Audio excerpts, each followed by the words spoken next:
શું શું તકલીફ હતી કાકા તમને? મારો આ પગના દુખાવો બરાબર દૂર થાય. અચ્છા, ઘૂંટણનો દુખાવો ને એવું બધું? ઘૂંટણનો ને આ હાથોનો માથે દુખાવો. અચ્છા. એનાથી કમ્પ્લીટ સારું આરામ છે, એકદમ આરામ છે. ના આવી સેવા થાય, બહુ સરસ સેવા છે.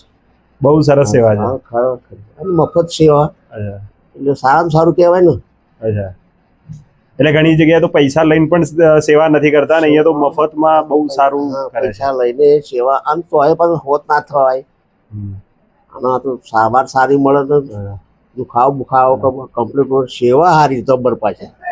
અને રાહત છે ને તમને? હા, એટલે બીજા લોકો જે આ મોટી મોટી હોસ્પિટલમાં જાય છે એમને તમે અહીંયા આવવા માટે કહેશો ને કે ભાઈ અહીંયા આવો, અહીંયા સારું અમે તો કહીએ છીએ કે બીજોને પ્રચાર કરો ને સાહેબ, અમારા આ બધા ગામડામાં કે અહીંયા આટલી સારી સુવિધા મળે છે. એ લોધરા સારામાં સારી સેવા મળે છે, મફત મળે છે. એટલે અહીંયા હોસ્પિટલ સારી રીતે વ્યવસ્થિત વધારે પેશન્ટો આવો એવું આયોજન કરો તો બહુ સારું. અમારે તો કહું એ તમને જે લાભ મળે છે બીજાને સારામાં સારું મળે, લાભ જ મળે ને, દરેકને મળે ને, મફત લાભ મળે સારામાં સારું. ખરેખર તો સેવા સારામાં સારી છે. આવી સેવા તો કોઈ મફત તો કોઈ કરે નહીં. Thank you. Thank you.